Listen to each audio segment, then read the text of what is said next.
Very good afternoon, sir.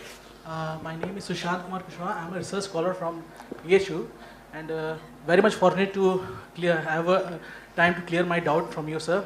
My question is, I have lost my spark, okay, and I am not a very much consistently motivated person.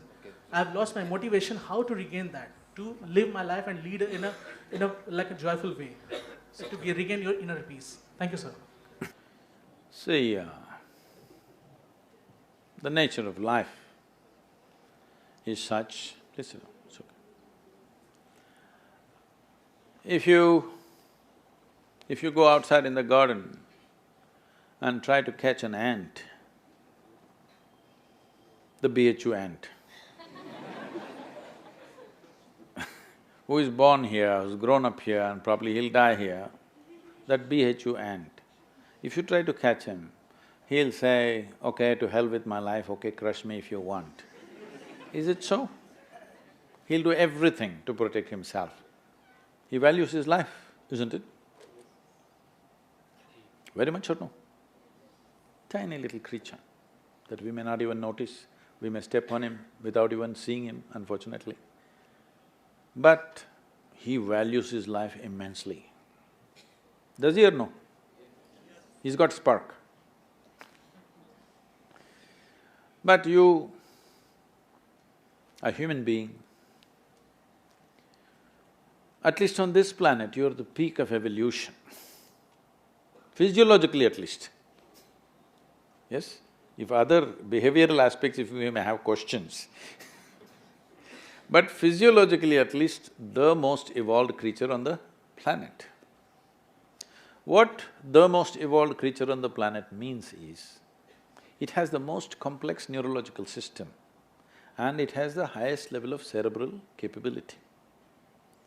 That means you can think, you can remember, you have memory. You have a very vivid sense of memory and a fantastic sense of imagination.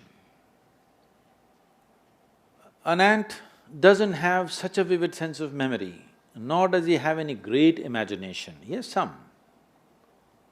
But he has a presence of mind about the life that he is living. Because the education systems that you're going through right from kindergarten level is such that it is about everything except you. It's about everything else. Somebody is PhD in tourism, somebody is PhD in biotechnology, somebody is PhD in something. Nothing about this. How does this function? There is no attention at all. A human being functions. You know, you have a Kala Bhairava temple here. What this means is, a human being exists in three times. He lives because of the richness of his memory. How rich is your memory determines what you will do and what you will not do right now, isn't it so? So memory is important, the present experience is important, and how vivid is your imagination for tomorrow is very important. Right now the problem is, these things have all gotten mixed up because discipline of faculty has simply not come. Nothing has been taught to our children that there needs to be… Discipline means people think English kind of discipline, walking like this like idiots. Discipline of faculty is not there. Because of this, your own mind turns against you.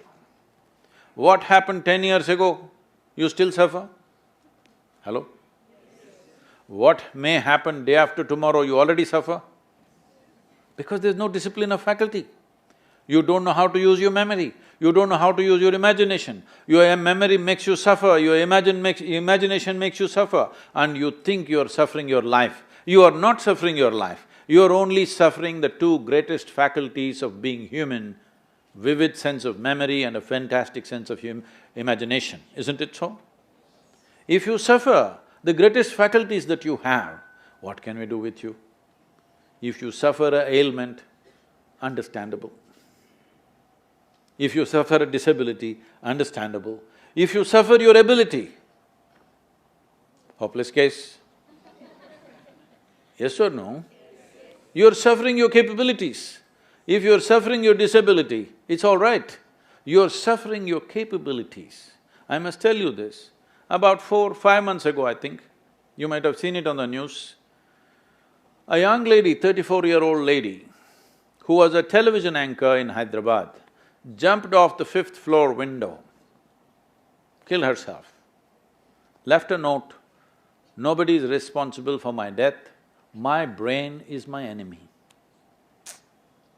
How many million years it took to get this brain to this size, and now it becomes your enemy? She articulated this, but this is true with almost 90% of the human beings. They are suffering their own intelligence, isn't it? If you take away half their brain,